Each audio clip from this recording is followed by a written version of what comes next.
Bismillahirrahmanirrahim. Today we will cover the fourth lecture of biology grade 12. I'm Muhammad Hassan Shafiq, assistant professor ICB, and we will continue from where we left in the third lecture at the end of the third lecture.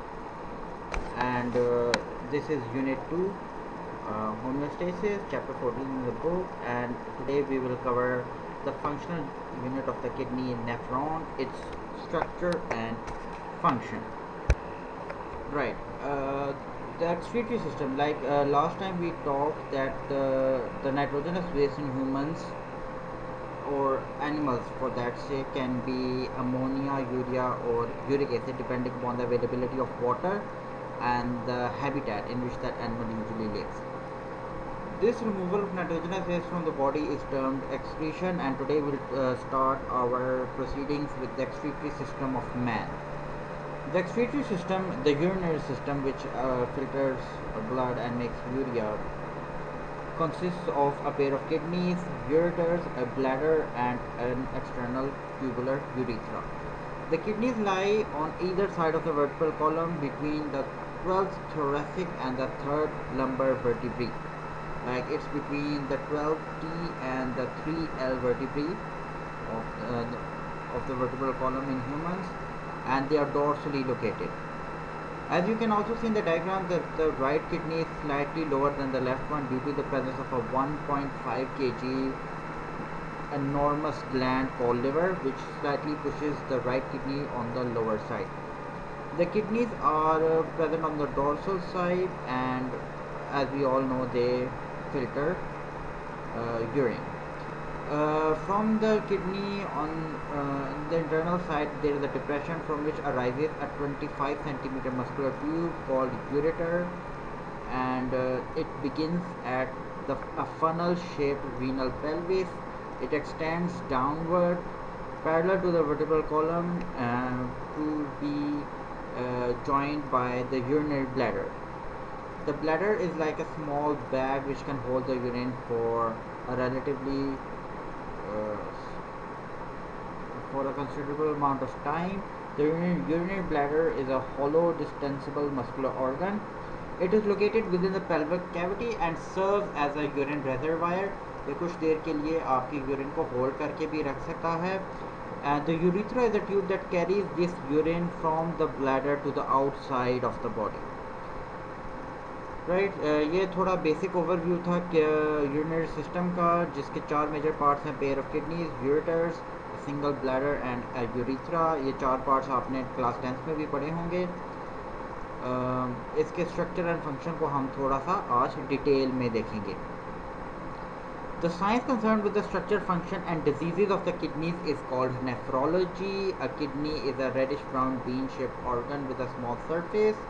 A fibrous connective tissue called the fibrous capsule encloses each kidney. ठीक है, यानी हर kidney के जो ऊपर एक fibrous connective tissue की layer है, that is called the fibrous capsule. The lateral surface यानी साइडों पे किडनी के जो लेटरल साइड्स हैं वहाँ पे आपको एक डिप्रेशन नज़र आता है. The lateral surface of each kidney is convex but the medial side is deeply concave. जैसा कि आपको फिगर 15.6 में इस एक्सटर्नल स्ट्रक्चर से नज़र भी आ रहा है कि लेटरल साइड्स पे लेटरल साइड जो है ना वो कन्वेक्स हैं, जबकि जो मीडियल साइड है यानी जो मेडुला को फेस कर रही है, मेडुलरी ट्यूबुलर रीजन को फेस कर रही है, दैट इज हाईली कनकेव. ये जो मीडियल साइड डिप्रेशन है that leads into a hollow chamber called the renal sinus. The entrance to this sinus is called hilum. ये वो डिप्रेशन है जहाँ से रीनल आर्टरी और नर्व्स किडनी के अंदर एंटर और यूरेटर और रीनल वेन किडनी से बाहर एग्जिट होती हैं. किडनी जो है उसको अगर आप ब्रॉडली क्लासिफाई करें तो उसमें आपको एक आउटर रीनल कॉर्टेक्स और एक ट्यूबुलर रीनल मेडुला नज़र आता है विच सराउंड्स द रीनल साइनस. ठीक है, और रीनल साइनस अभी मैंने बताया कि वो हॉलो चैम्बर है जो कि लेटरल साइड पे एक डिप्रेशन के में मौजूद है. And this is the region where all the filtrates from various nephrons are actually collected just slightly downstream of the pelvic region. Medulla जो है ना उसके अंदर बहुत ट्यूबुलर है, और उसके अंदर जो है ना वो कोन शेप रीनल पिरामिड्स हैं, 7 in number. The base of each pyramid is actually located on the border of the renal cortex and renal medulla. The tips of the pyramids renal papillae are pointed towards the centre, और ये वो basically reason है जहाँ से kidney के हर part से filter होने के बाद जो वेस्ट को एक्यूमुलेट करता हुआ किडनी के सेंट्रल रीजन तक पहुंचता है, that is at this point mostly urine. Urine जो है वो रीनल पेल्विस में कलेक्ट होता है और किडनी से बाहर एक ट्यूबुलर यूरेटर के थ्रू बाहर आता है। इसको बड़ी जल्दी से हम दोबारा रिपीट करते हैं। Structure and function of kidney जो है ना उसका एक आउटर स्मूथ रीजन जो है वो कॉर्टेक्स है, इनर जो है वो मेडुला है। Renal cortex is more or less responsible for the keeping the shape of the kidney, like it's just like an elongated oval structure. The one of the lateral sides of which is smooth. The inner ones on the other lateral side are located in depressions called renal sinuses. ये जो entrance है sinus की इसको helium कहते हैं, और ये वो जंक्शन है जहाँ से रीनल आर्टरी किडनी के अंदर और रीनल वेन किडनी से बाहर निकलती है। ट्यूबुलर पार्ट जो है ना वो रीनल पिरामिड्स की फॉर्म में है, जिनकी बेस किडनी के सेंटर पे जाके यूजुअली मोर और लेस कलेक्ट होती है। फिल्ट्रेट्स सारे यहाँ पे कलेक्ट होते हैं, और ये फिल्ट्रेट्स जो है ना वो किडनी से निकलने से पहले रीनल पेपिली में जमा होते हैं और उसके बाद यूरेटर के थ्रू किडनी से बाहर आ जाते हैं। स्ट्रक्चर ऑफ नेफ्रॉन, जैसा कि आपने जानते हैं कि structural functional unit of the kidney is the nephron.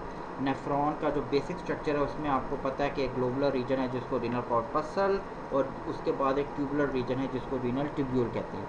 Renal corpuscle के जो बेसिक पार्ट्स हैं that is a Bowman's capsule, a thin double walled structure called Bowman's capsule, and just before that is a network of capillaries called the glomerulus। ठीक है, glomerulus एक capillaries का network है जो कि एनक्लोज हुआ है एक थिन डबल वॉल्ड स्ट्रक्चर से जिसका नाम है Bowman's capsule. Okay, the Bowman's capsule is an expansion at the closed end of the renal tubule. यानी रीनल ट्यूब्यूल को अगर आप देखें तो उसका जो एक एंड पॉइंट है ऑन द लेफ्ट साइड और just towards the start of the renal tubule एक ब्लाइंड सैक है जो कि ग्लोमेरुलस से फिल्टर जो भी ग्लोमेरुलर वॉल्स पोरस होने की वजह से जो भी ये हम फंक्शन में वैसे थोड़ा सा डिटेल में पढ़ेंगे फंक्शनिंग में, अभी हम सिर्फ इसकी स्ट्रक्चर की बात कर रहे हैं, तो let's just restrict ourselves to the structure right now. इसका जो रीनल कॉर्पसल है that consist of a ball of capillaries called glomerulus and a thin double walled Bowman's capsule.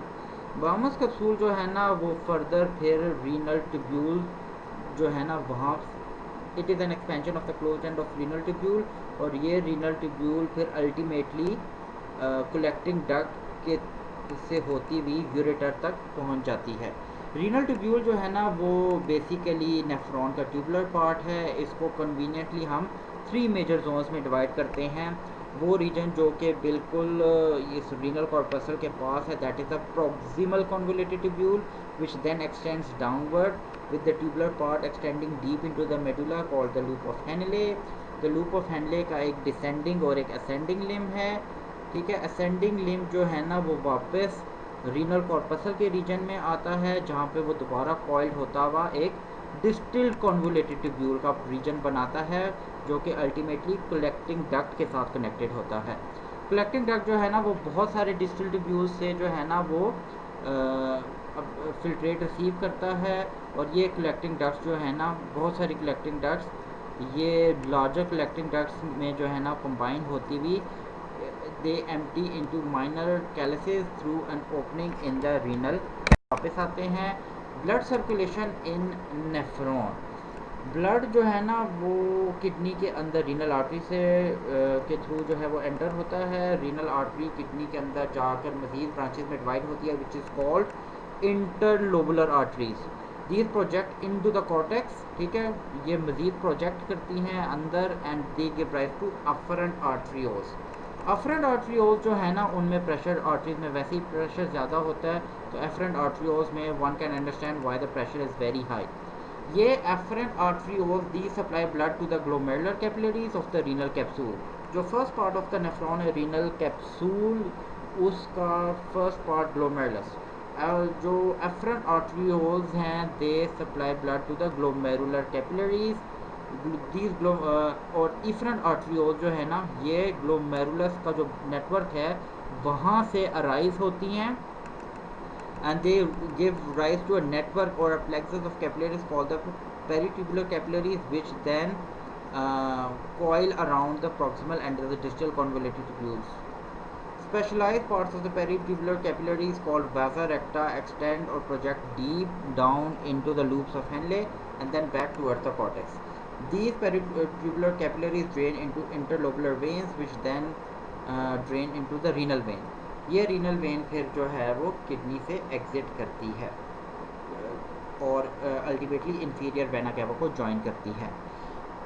Kidney का अगर आप फंक्शन देखें तो kidney function both as excretory as well as osmoregulatory organ. Excretory तो इसलिए है क्योंकि वो नाइट्रोजनस रेस को फिल्टर कर रही है ब्लड से और उसको बॉडी से बाहर रिमूव कर रही है in the form of urine.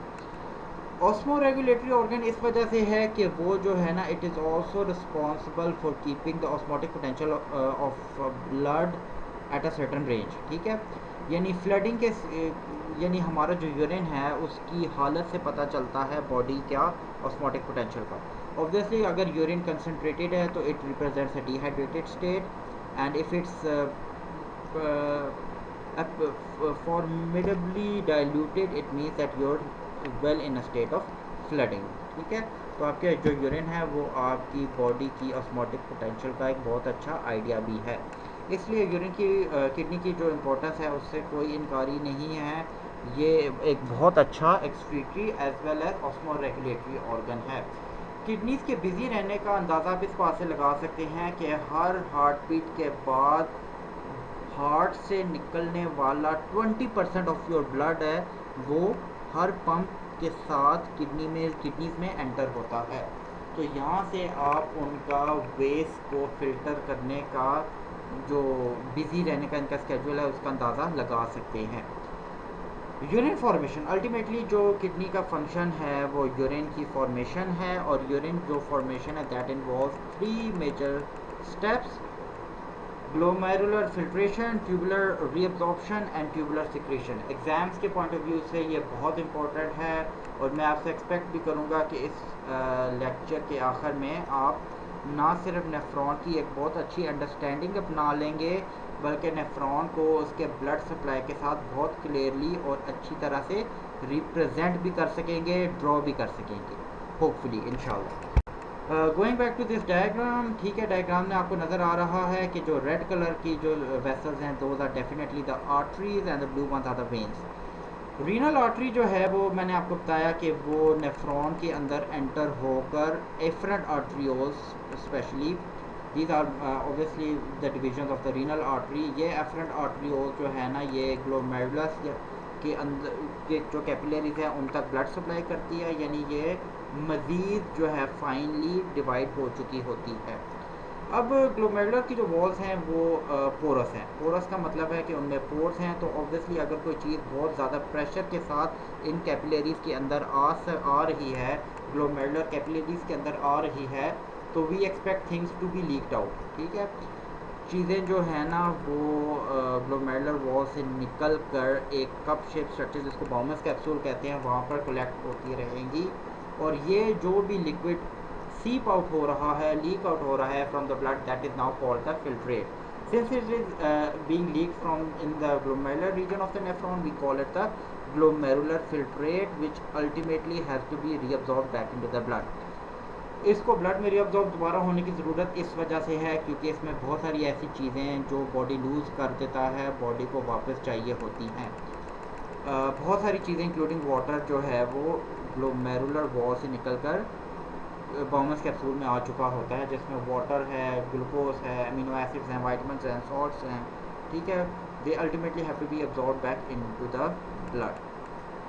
Proteins जो है ना वो यूजुअली और ब्लड सेल्स इनका जो मोलिकुलर मास है और साइज़ है वो बहुत ज़्यादा होता है, तो ये यूजुअली ब्लड में ही रहते हैं. बाकी normally all the fluids just seep out from the blood into the tubular part or the in this case it is now collected in the Bowman's capsule और Bowman's capsule से ये proximal convoluted tubule में आ जाएगा.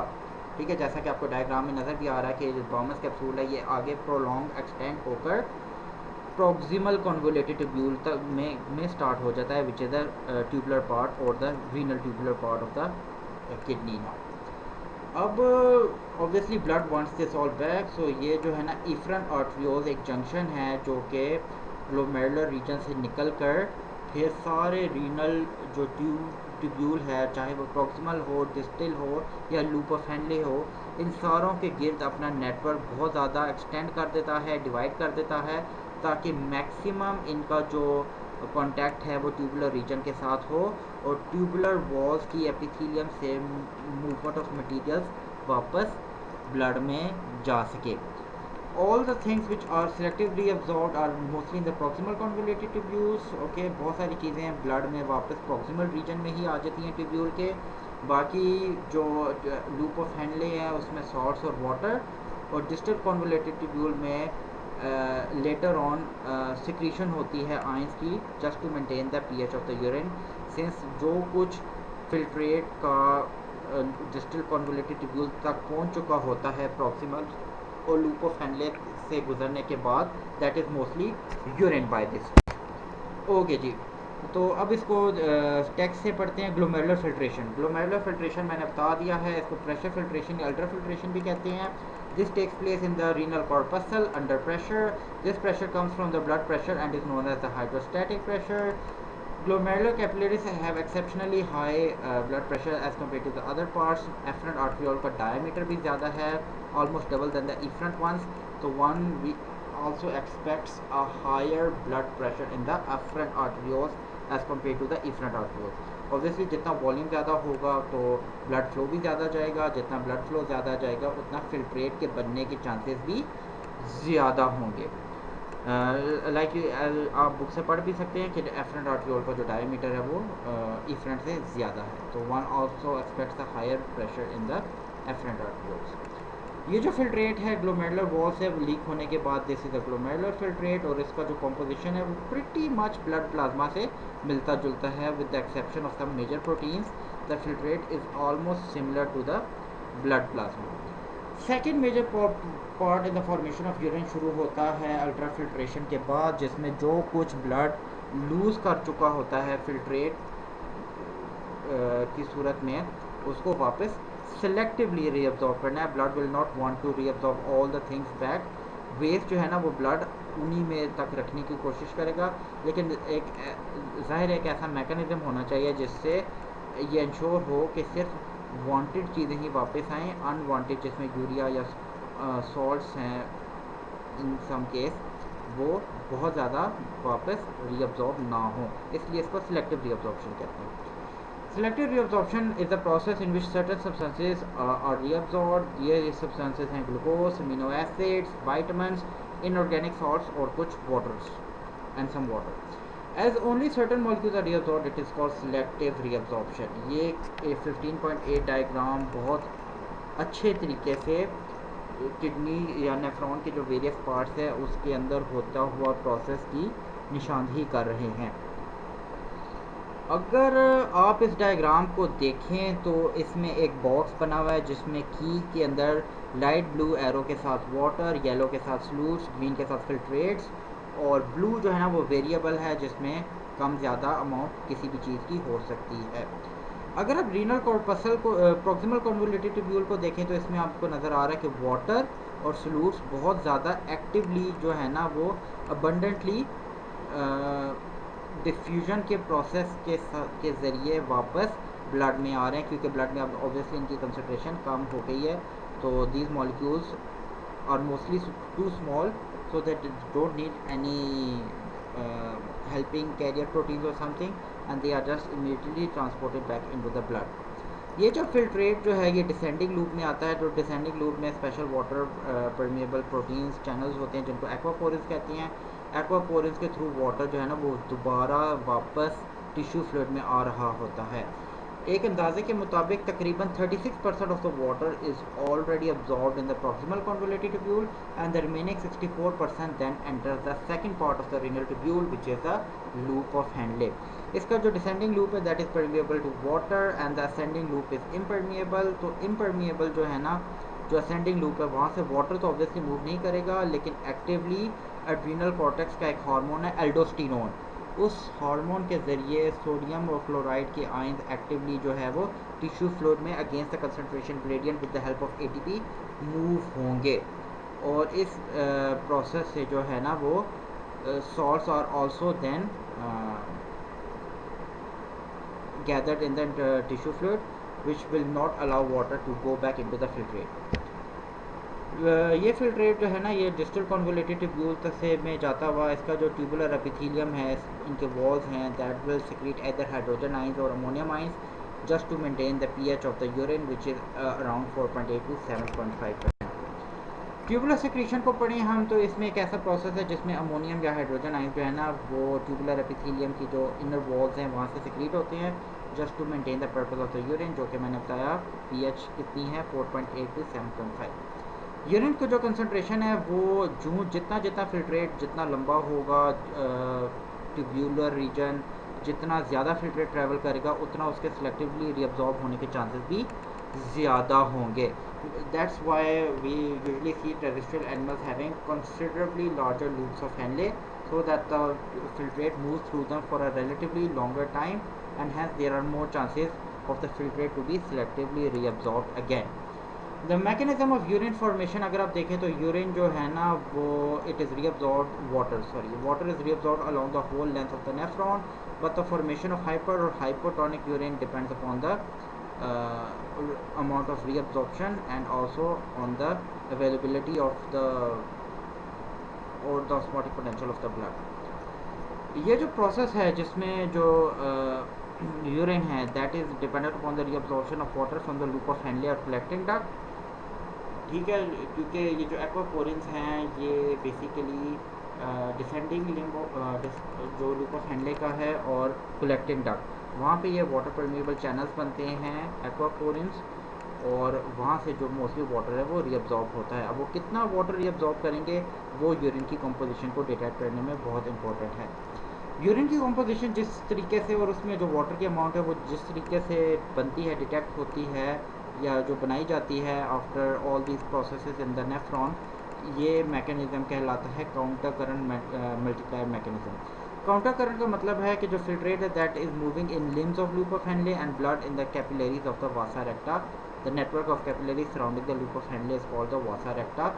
ठीक है, ये जो counter current flow है जिसमें फिल्ट्रेट नीचे आ रहा है ब्लड जो है ना उससे टकराता हुआ उसकी वॉल से ऊपर जा रहा है, ये अराउंड 99.5% ऑफ द वाटर जो है उसकी रीअब्जॉर्प्शन को इंश्योर करता है।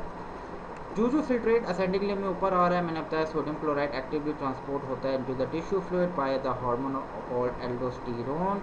ठीक है, और जो कलेक्टिंग डक्ट्स में हार्मोन सिक्रीट होता है from the posterior pituitary by a factor release from the hypothalamus that is called the ADH.